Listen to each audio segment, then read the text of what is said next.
देते जरूर है, लेकिन हमें सबसे ज़्यादा जो फल मिलता है वो मिलता है एक तो गोचर का, गोचर में भाव किस तरीके से चल रहे हैं, दूसरा आपकी खुद की पत्रिका की वो किस तरीके से कैसी प्लेसमेंट में आपकी कुंडली में बैठे हुए हैं, तीसरा महादशा अंतरदशा प्रत्यंतर दशा चल भी रही है उन ग्रहों की, यानी क्योंकि सबकी एक साथ नहीं चलती, महादशा बहुत लंबी होती है, प्रत्यंतर उससे छोटी और अंतरदशा उससे छोटी और प्रत्यंतर उससे भी छोटी। तो यहाँ 3 मेजर दशाओं को हम देखते हैं, उसके बाद सूक्ष्म दशा और प्राण दशा तक चलता है। तो हम उन दशाओं पे तो हम इतना ज़्यादा डीप नहीं जाते हैं, परंतु ये 3 मेजर जो दशाएं होती हैं ये देखनी होती है। इसके बाद नक्षत्र भी देखने होते हैं, डिग्री भी देखनी होती है, आपका ग्रह उच्च का है, नीच का है, अस्त बैठा है या उदय है, अच्छी अवस्था में है, शत्रु के घर में, मतलब इतनी अनलिमिटेड चीज़ें होती हैं कि आप जब प्रेडिक्शन अपनी कुंडली से करेंगे तो बहुत हद तक आप उसको पकड़ सकते हैं कि आपको फल मिलेगा तो कितना मिलेगा। तो मैंने अगर बता भी दिया कि गुरु आपको अच्छा फल दे रहे हैं और आपकी गुरु की दशा ही नहीं चल रही और गुरु आपकी कुंडली में नीच के होके बैठे हैं, तो गुरुदेव आपको फल चाहकर भी नहीं दे पाएंगे।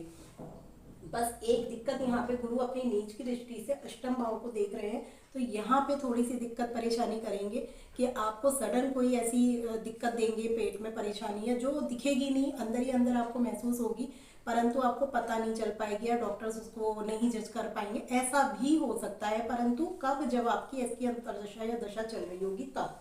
तो गुरु लेकिन बहुत बड़ी बीमारी कोई नहीं देते हैं, उसको ठीक भी करते हैं, अगर कुछ गड़बड़ करते हैं तो ठीक भी करते हैं। तो अष्टम भाव हमारे क्या है, गूढ़ विद्याओं का। तो ऐसे में आप अपना दिमाग जो है इस समय मई तक अपने आप को कुछ ना कुछ रिसर्च में लगा दीजिए, जिससे कि जो क्योंकि एक भाव से हमें एक ही फल या 2 फल मिलते हैं बहुत से बहुत, तो अगर आप उसको दूसरी तरफ डाइवर्ट कर देना तो डेफिनेटली आप उस चीज़ों से बच सकते हैं। तो मई तक कोशिश कीजिए कि आप किसी भी तरीके की विद्या अर्जित करने की कोशिश कीजिए, कोई ऐसी विद्या जो रिसर्च होती है, या आप मतलब कुछ भी रिसर्च करिए और उसके ऊपर बोलिए, क्योंकि गुरु ज्ञान है, आप दूसरों को ज्ञान दीजिए किसी भी तरीके का जो आपके अंदर है, तो अपने ज्ञान को बढ़ाइए और धर्म को बढ़ाइए, क्योंकि यहाँ पे राहु आपका मन जो है धर्म से हटाएगा, परंतु जब लेकिन गुरु जो है वो लगाने की कोशिश करेगा, राहु भटकाने की। आप कई बार महसूस करेंगे कि आपका पूजा करने का मन हो रहा है, लेकिन दूसरे ही पल राहु उस जगह से हटा देगा, भ्रामक स्थिति राहु पैदा करता है। यहाँ पे राहु जब आपके लगन को देखेगा तो ऐसे में आपका स्वभाव को भी चिड़चिड़ा बनाएगा। राहु की सप्तम दृष्टि आपके यहाँ पर जाएगी, तो ऐसे में मनमुटाव, यहाँ पे केतु में बैठा हुआ है, तो केतु जिस भाव में बैठता है तो वहां से रिलेटेड चीजों से कटाव करता है। अब ये घर आपके छोटे भाई बहनों का होता है, घर है, और ये घर आपके आस पड़ोस का भी होता है, और छोटी मोटी यात्राओं का होता है। तो छोटी मोटी यात्राएं आप करेंगे, क्योंकि राहु की भी दृष्टि जा रही है, तो छोटी मोटी यात्राओं से आपको लाभ भी करा देंगे। और राहु यहाँ पर भी बैठे, तो ऐसे में भी यात्राओं के भाव बनते हैं। थोड़ा सा धार्मिक यात्राएं करने की कोशिश कीजिए तो उससे अच्छा फल मिलेगा। केतु की दृष्टि जो सप्तम भाव पे पड़ रही है और दाम्पत्य में ज़्यादा ही दिक्कतें आ रही है, तो केतु का उपाय जरूर कीजिए, उसके मंत्र होते हैं, उसके दान होते हैं, उससे रिलेटेड चीज़ें अगर आप करेंगे तो आपको अच्छा फल मिलेगा।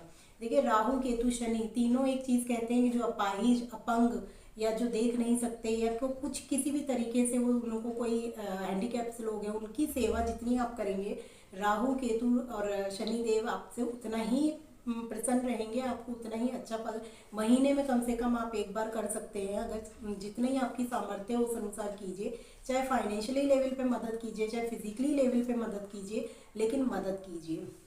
गरीबों की सच में जिनको जरूरत है आप उनकी मदद कीजिए, या फिर इनके सबके मंत्र होते हैं। और पीपल के पेड़ पर जल देना मत भूलिए, संडे को छोड़ के आप किसी भी दिन पीपल के पेड़ पर जल दे सकते हैं, दीपक जला सकते हैं। और शनिदेव के प्रकोप से बचने के लिए तो शनिदेव के दिए हैं, आप उन दियों को निरंतर जलाइए। तो ओवरऑल आपकी कुंडली ठीक है, थोड़ी बहुत ही दिक्कत परेशानी आएंगी लाइफ में, लेकिन गुरु जब उच्च के हो जाएंगे तब थोड़ा सा आपका जीवन में स्टेबिलिटी आने की संभावना है, यानी धन आएगा।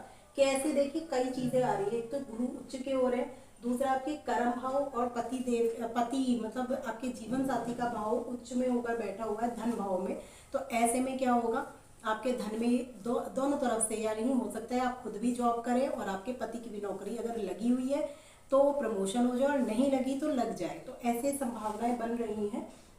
देखिएगा कि क्या जून के बाद, मई के बाद ऐसा कुछ हो रहा है, अगर हो रहा है तो प्लीज बताइएगा जरूर। ये चीजें बहुत अच्छी दिखाई दे रही हैं, क्योंकि गुरु उच्च के होकर आपके धन भाव में ही बैठ गए हैं। चंद्रमा अगर अच्छी पोजीशन पे आपकी कुंडली में होगा तो बहुत अच्छा योग ये गुरुदेव यहाँ पे बना देंगे। क्योंकि चंद्रमा वैसे तो मारक होता है, लेकिन जब कोई ग्रह अपने उच्च के घर में आता है तो वो अपने अच्छे फल देने के लिए बाध्य हो जाता है। तो इसी के साथ 2026 कैसा रहेगा मिथुन राशि के लिए आप सभी को मैंने बताया। देखिएगा कि क्या ये सब चीज़ें आपके साथ हो रही हैं। खर्चों को आपको ऑलरेडी आप मतलब इस समय जैसे इतना नहीं कर पा रहे हैं, लेकिन आने वाले टाइम में आपका समय बहुत अच्छा चलेगा मिथुन राशि के लिए। अगस्त से और बीच बीच में भी काफ़ी चीज़ें अच्छी होंगी, लेकिन अगस्त से ज़्यादा अच्छा जून से ज़्यादा अच्छा समय दिखाई दे रहा है, 2 जून से लेकर अक्टूबर तक का समय। उसके बाद तो गुरु यहाँ पे भी आ जाएंगे नवंबर दिसंबर में। यहाँ पर आकर धर्म से आपको बहुत ज़्यादा जोड़ेंगे और पति के भी भाव को देखेंगे। तो कुल मिलाकर देखिए, पहले यहाँ पर होकर पति भाव का स्वामी धर्म में था, मतलब आपके धन के भाव में था, और फिर जब यहाँ जाएंगे तब डायरेक्ट ही पति के भाव को देखेंगे पराक्रम से। तो बहुत अच्छे योग आपके आगे आने वाले टाइम में बनाएंगे गुरुदेव। इनकी दशा चलेगी तो बल्ले बल्ले हैं आपके, लेकिन इन चीज़ों को आप करते रहिए, धर्म कर्म करते रहिए, डेफिनेटली आपको फल जरूर देंगे। नमस्कार। अगर कंसल्टेंसी आपको करानी है, कुछ पूछना है, तो आप मेरे नीचे दिए गए नंबर पर कॉल कर सकते हैं और अपनी कंसल्टेंसी पूछ सकते हैं। आप खुद भी व्यक्तिगत रूप से बात कर सकते हैं। नमस्कार।